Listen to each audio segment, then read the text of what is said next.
The Senior Bowl is next week. We'll get you ready for the big event today on Locked On Jets. You are Locked On Jets, your daily New York Jets podcast. Part of the Locked On Podcast Network, your team every day.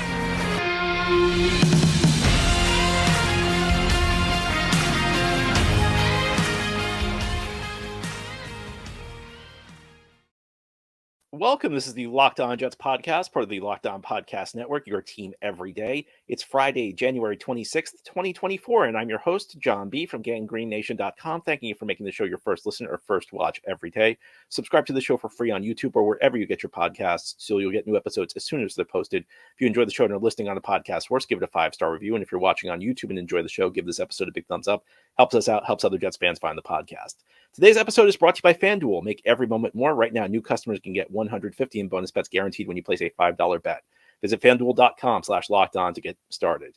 On today's show, we're going to get you ready for the Senior Bowl. The Senior Bowl takes place next week in Mobile, Alabama. It's really a full week of events. We talk about the game, but many scouts, many people who are involved in the evaluation process will tell you that the practices that take place during the week are, in many cases, more important than the actual game on at the end of the week on the Saturday.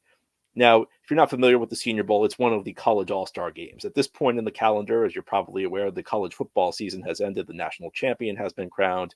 So now draft-eligible players are focused on preparing for the draft, trying to raise their stock. And one way they do that is they go to what are known as all-star games, which exactly what they sound like. A number of games across the country will invite potential draft prospects. They'll participate in practices for a full week, going up against other prospects. And of these games, the most prestigious is the Senior Bowl. If you get an invite to the Senior Bowl, odds are you're getting drafted. Around 80% of players in the Senior Bowl typically get drafted. And then even among the guys that don't get drafted, a lot of them are like high priority undrafted free agents. And the Jets have an insider at the game this year. Their defensive coordinator, Jeff Ulbrich, is going to be the head coach of one of the two teams. Last time the Jets had an insider at the game, it was actually 2 years ago. The full Jets coaching staff worked with one of the teams. So Jets have a little bit of an insider view on some of the prospects.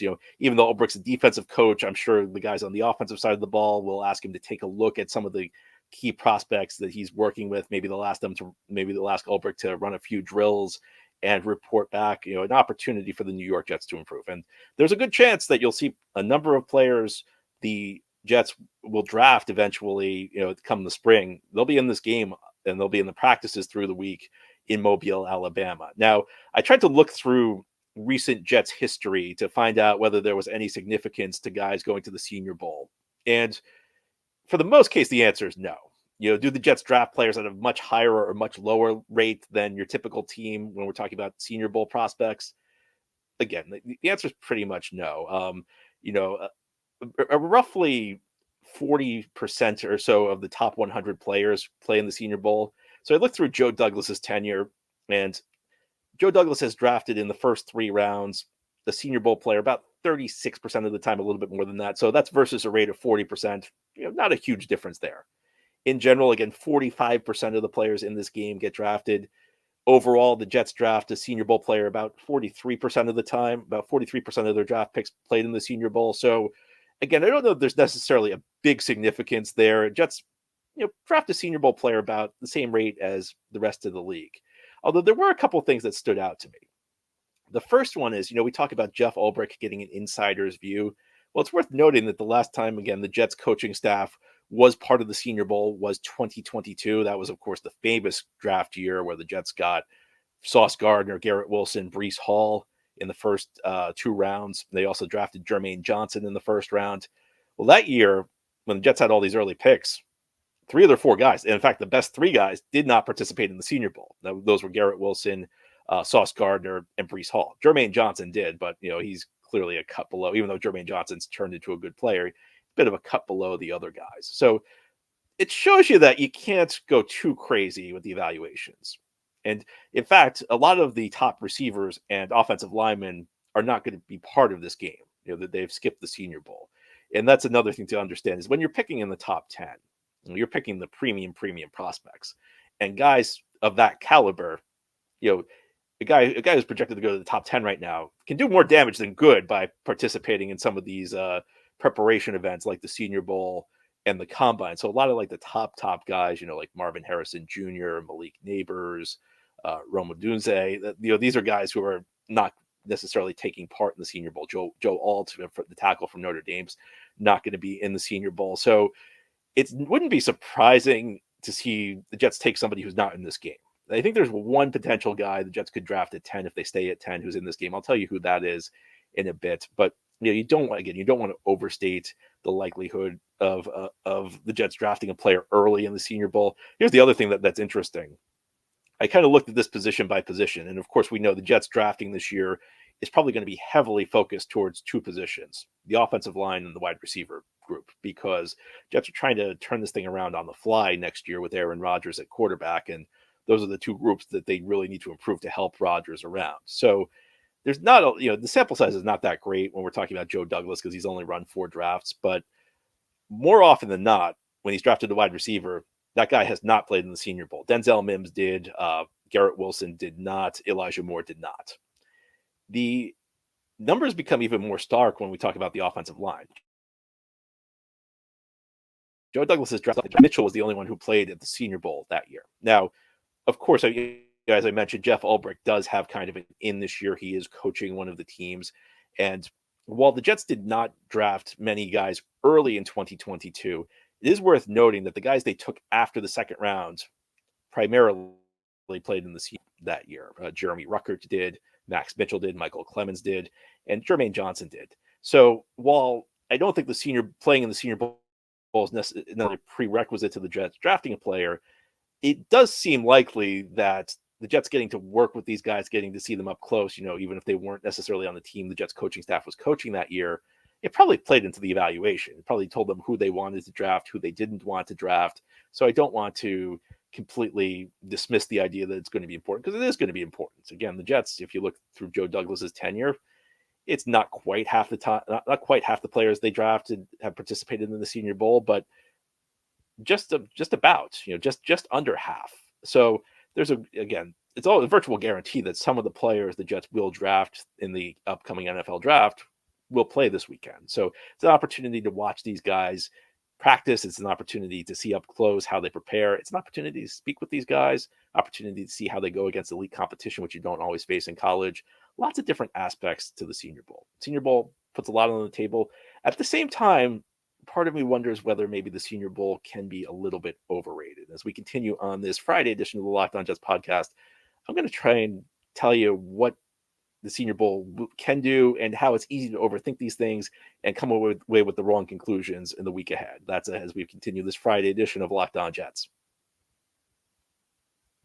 This next segment is brought to us by our sponsor, BetterHelp. Sometimes we all need the opportunity to get something off our chest. Big or small, certain things can really start to get to you, and it's important to let that out, especially to someone who's unbiased in your life. So today I want to tell you how I really feel about something, and you're probably thinking the same thing this week. It's really frustrating to be a New York Jets fan.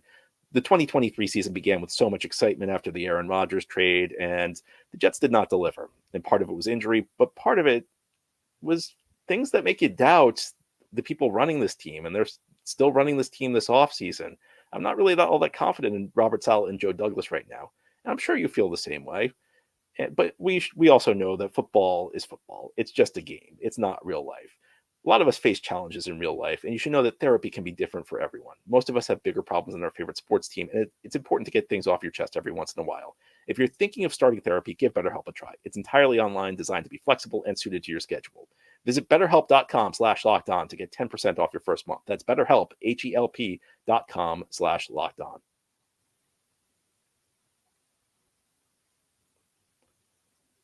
This episode is brought to you by FanDuel. The NFL regular season has wrapped up. Unfortunately, no playoffs for the Jets for a 13th straight year. So the Jets season wrapped up with the end of the regular season a few weeks back.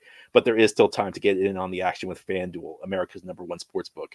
Because right now, new customers can get $150 in bonus bets guaranteed when you place a $5 bet. And maybe that makes life a little bit more stress-free, because when you bet on the Jets, they don't have a great chance of winning, and you never want to bet against your team. So 2 interesting championship games this weekend: Detroit at San Francisco, Kansas City at Baltimore. you gotta head to FanDuel. Again, $150 in bonus bets guaranteed when you place a $5 bet. And the app is easy to use. There's so many different ways to bet, like live same game parlays. You can find bets in the new Explore tab. And you can make a parlay in the Parlay Hub. It's the best way to find popular parlays. So visit FanDuel.com/lockedon and make your first bet a layup. Again, it's FanDuel.com/lockedon. FanDuel, official partner of the NFL. Thank you so much for making Locked On Jets your first listen or first watch every day. And a big shout out to everydayers. This is a daily podcast covering the New York Jets. We have new episodes each day through the week, Monday through Friday. And you should also know that Locked On has the first ever national sports 24/7 streaming channel on YouTube. Locked On Sports Today is here for you 24/7, covering the top sports stories of the day with the local experts of Locked On, plus our national shows covering every league. Go to Locked On Sports Today on YouTube and subscribe to the first ever national sports 24/7 streaming channel. And today on Locked On Jets, we're focused on the Senior Bowl. Practices begin next week in Mobile, Alabama, annual event, kind of like a convention for the NFL. They have a couple of these during the offseason where like all the scouts, all the front office members, all the coaches go to.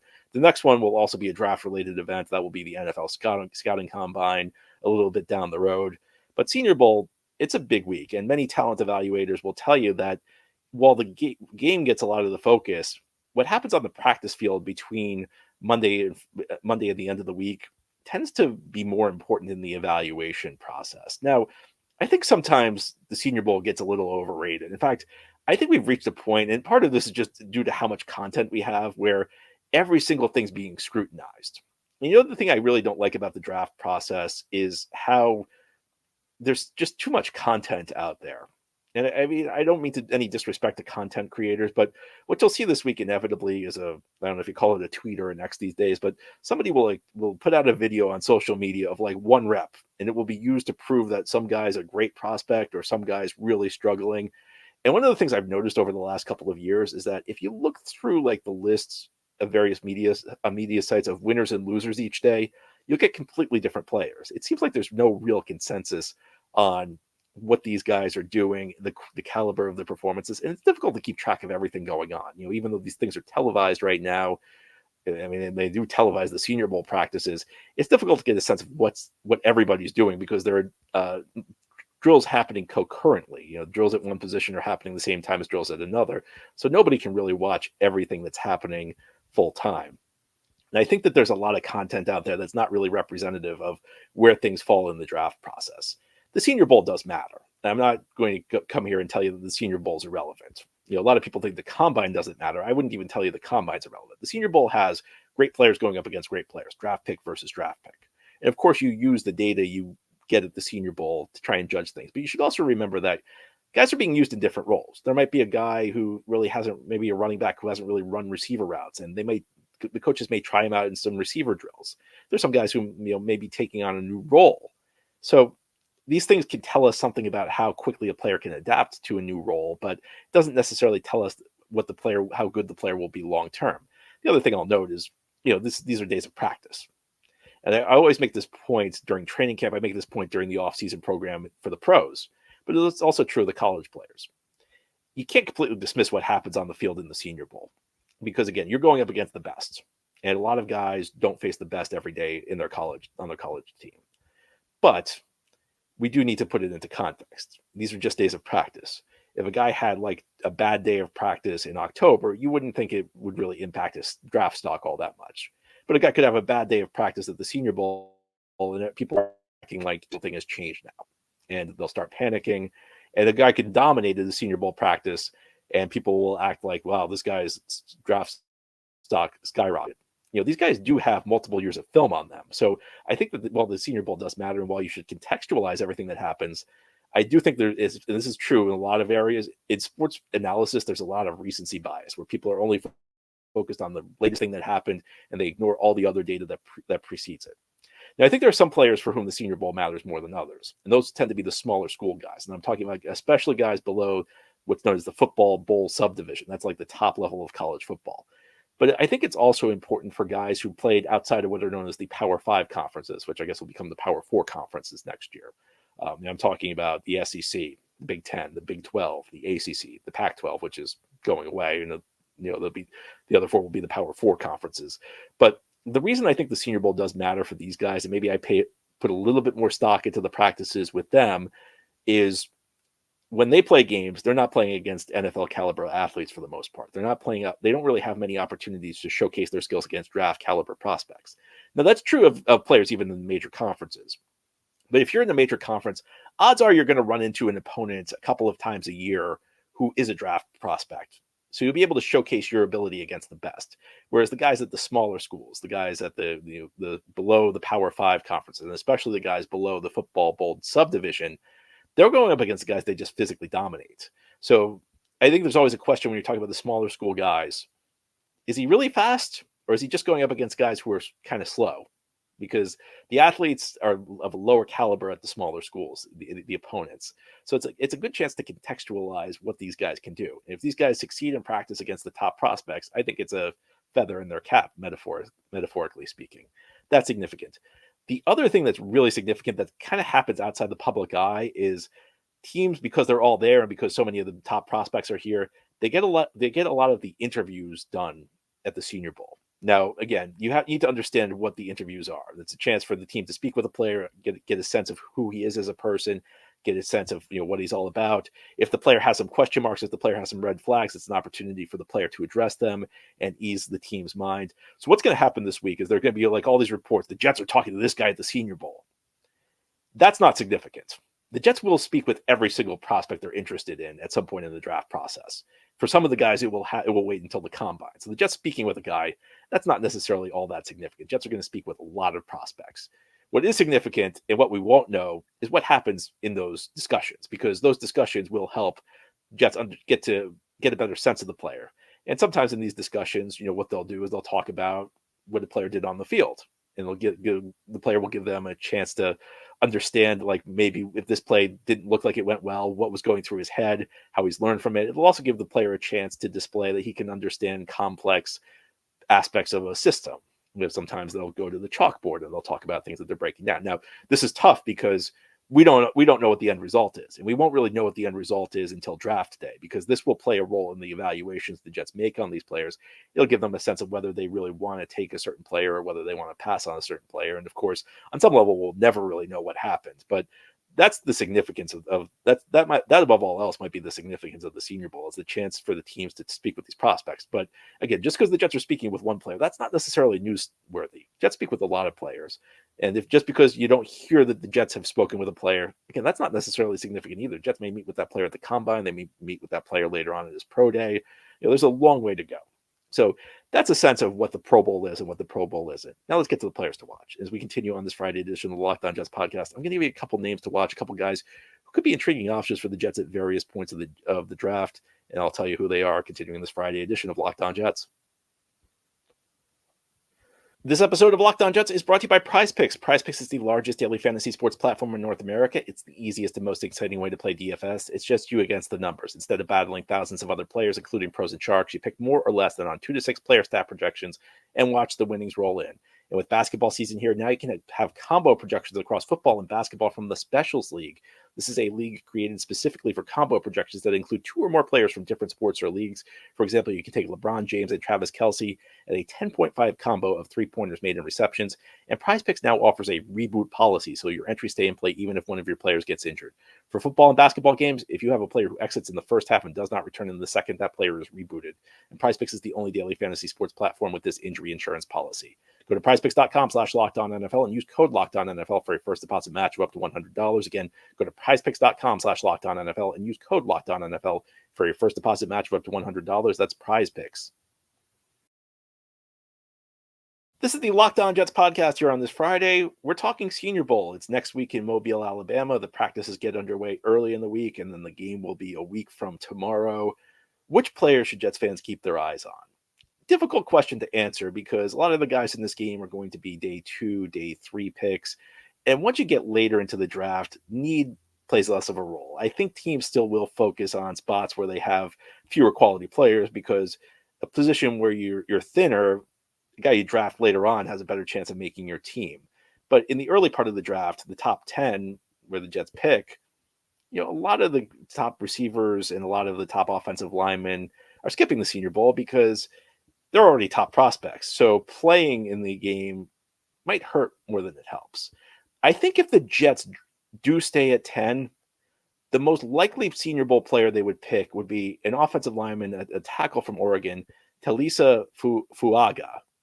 And, he kind of falls below the top tier tackles, but the Jets, at 10, they might miss out on Joe Alt. They might miss out on Fanashu. The Jets may not have the opportunity to take the guy that they want, or they may not have an opportunity to take a consensus top 2 guy with the 10th overall pick. So if they're still focused on the offensive line, Fuaga could be an interesting player, guy who's very strong at the point of attack.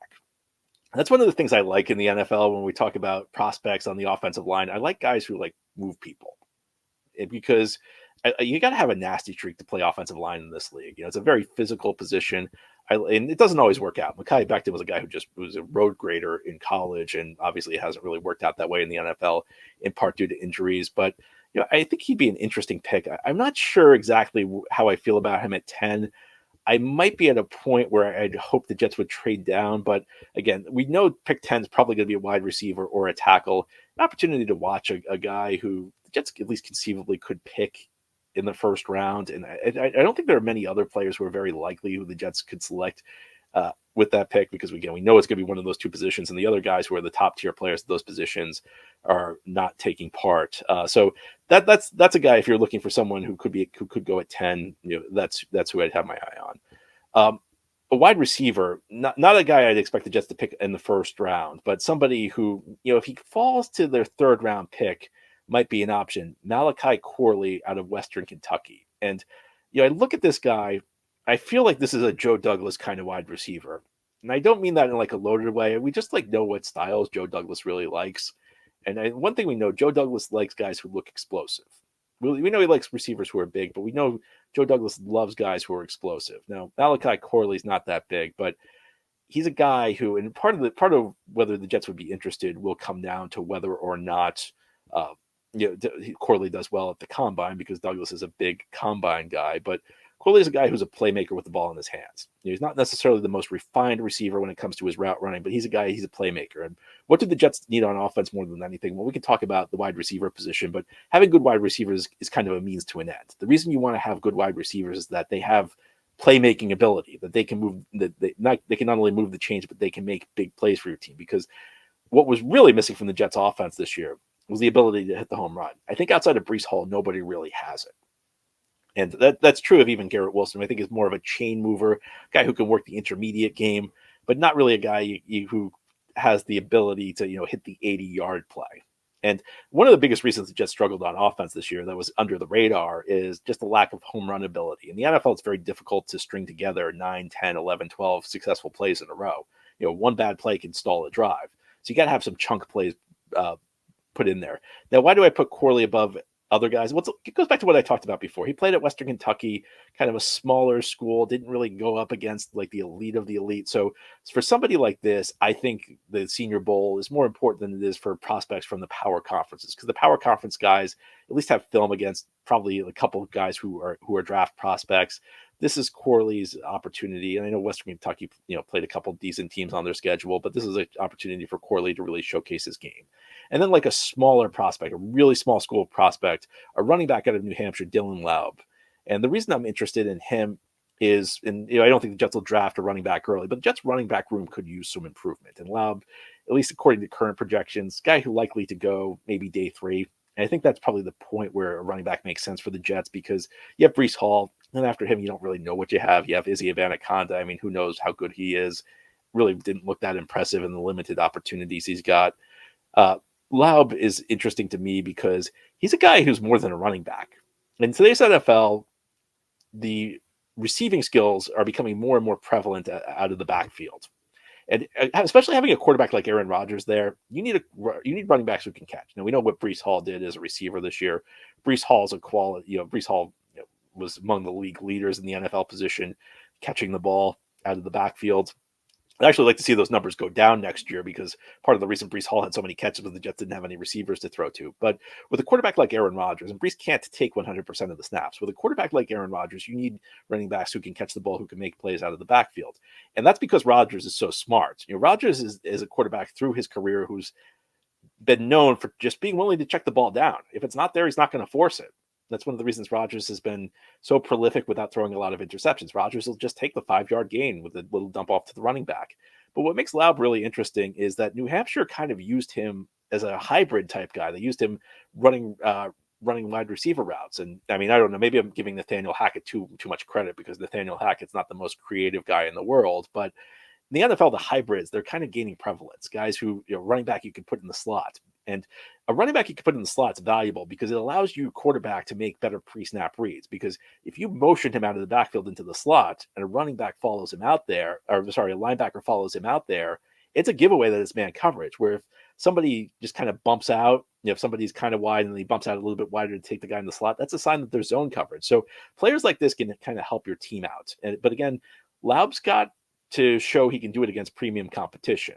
If Corley's a guy who really hasn't faced a lot of top-tier competition, Laub playing in a smaller school in New Hampshire, not in FBS, that's a guy who's really got to showcase himself in a game like this. And sometimes what you see is these smaller school guys, they do a great job in Senior Bowl week. They do a great job in the game, and they show they can compete against the best. I think that's what he needs to do. Anyway, that's all for today's episode. This has been the Locked On Jets podcast, part of the Locked On Podcast Network. Your team every day is our motto. As always, if you enjoyed the show, hit the subscribe button where you're watching or listening so that you'll never miss an episode. If you enjoy the show and are listening on a podcast source, give it a 5-star review. And if you're watching on YouTube and enjoy the show, give this episode a big thumbs up. Helps us out, helps other Jets fans find the podcast. Have a great weekend, everybody. We'll be back on Monday to talk more Jets.